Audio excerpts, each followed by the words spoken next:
Number 6. Gana Sutzina. In 2008, wealthy British businessman Barry Pring was killed in a hit-and-run incident as he attempted to flag down a taxi in Ukraine. He had just finished dinner with his wife, former Ukrainian lap dancer Gana Sutzina. She has been accused of being a black widow by Pring's family. This is a colloquial term used for a woman who arranges the killing of her husband in order to seize his fortune. At the time of his death, Pring was worth an estimated £1.5 million, which is around $2 million. The case was initially viewed as an accident, but after pressure from Pring's family, it was reinvestigated as a murder. Suspicions were raised when details into the nature of the accident were revealed. The car that had hit Pring was traveling at 80 miles per hour, had no headlights, and was carrying stolen license plates. Once the car hit Pring, it did not apply its brakes.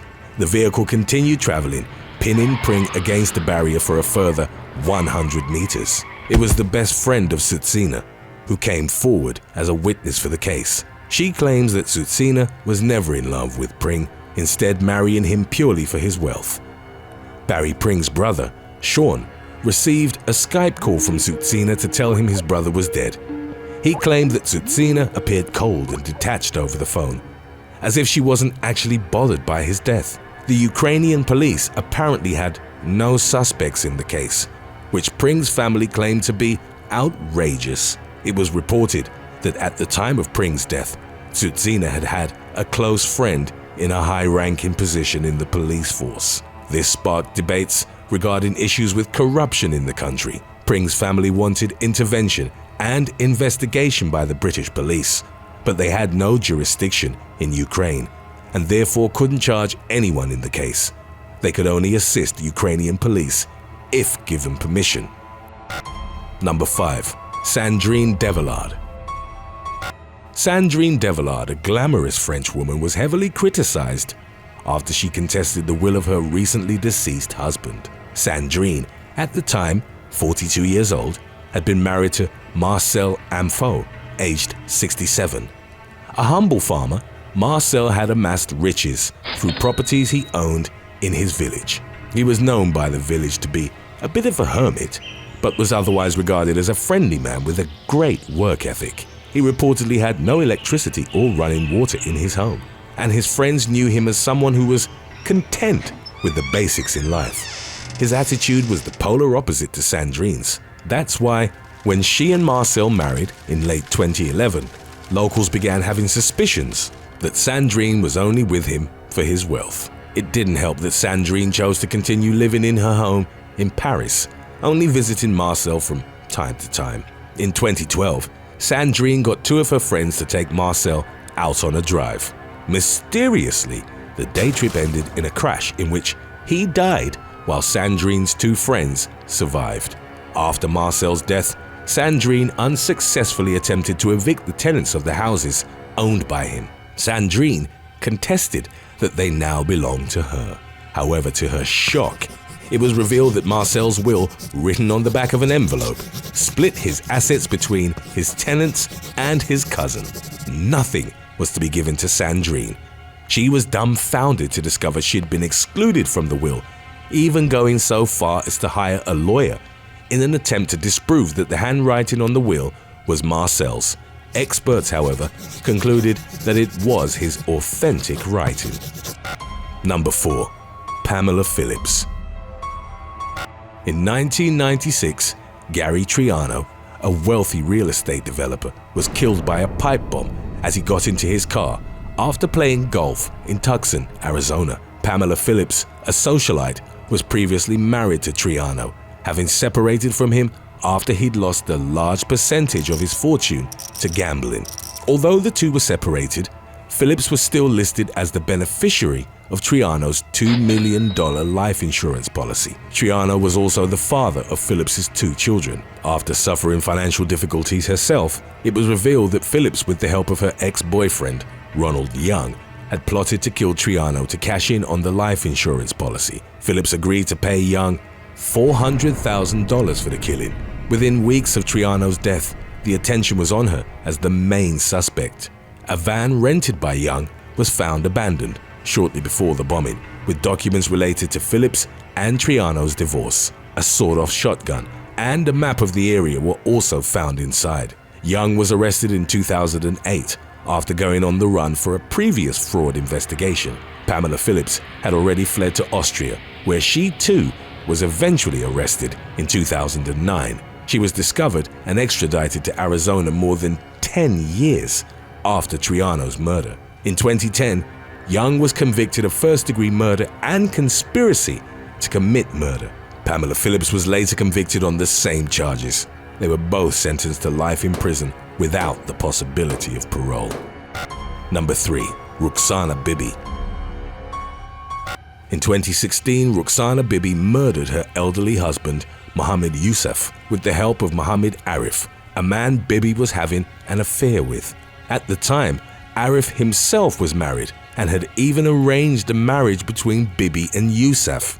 The woman wanted to cash in on Youssef's £250,000 life insurance, so she and Arif hatched a plan to have Youssef killed.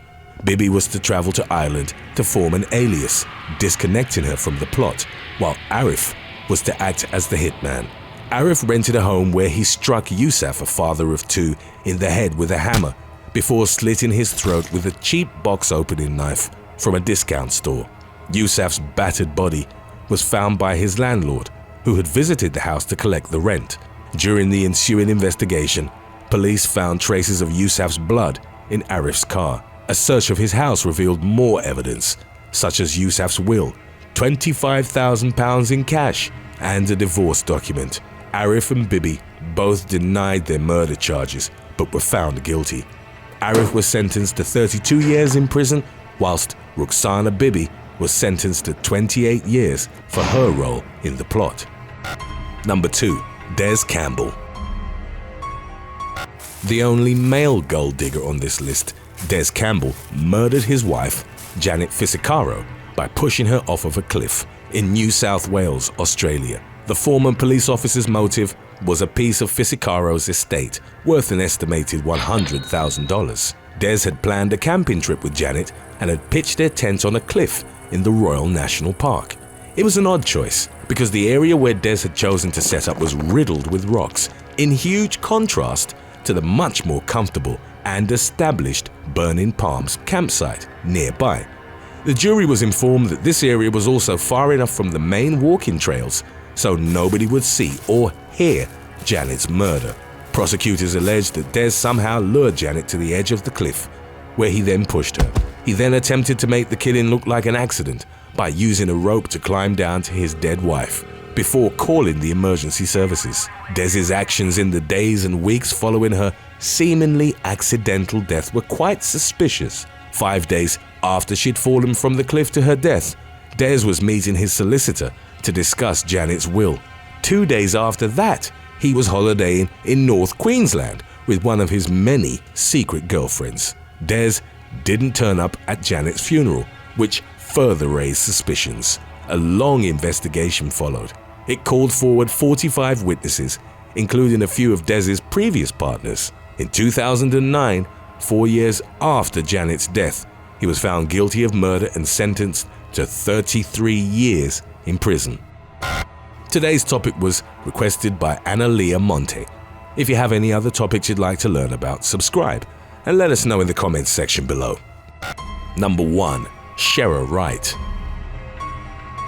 Shera Wright was married to Lorenzen Wright, an American professional basketball player. Lorenzen's family had suspicions that Shera was a gold digger, but they never could have foreseen how the relationship would play out. Lorenzen had earned over $55 million during his 13 seasons in the league, but by the time his contract ended, both he and Shera were having financial difficulties. In February of 2010, after 13 years of marriage, in which they had 7 children together, the two decided to divorce. Shera continued living in Memphis while Lorenzen moved to Atlanta. On Sunday, July the 18th of 2010, Lorenzen was visiting Memphis to see his children. The trip also provided him with the opportunity to watch one of his children, Lorenzen Jr., play basketball. Later that evening, Lorenzen visited Shera, but then he mysteriously disappeared. Just after midnight on July the 19th, Lorenzen used his cell phone to call 911. He spoke to a dispatcher in Tennessee but was unable to provide any information about his location. Georgetown 911, where's your emergency?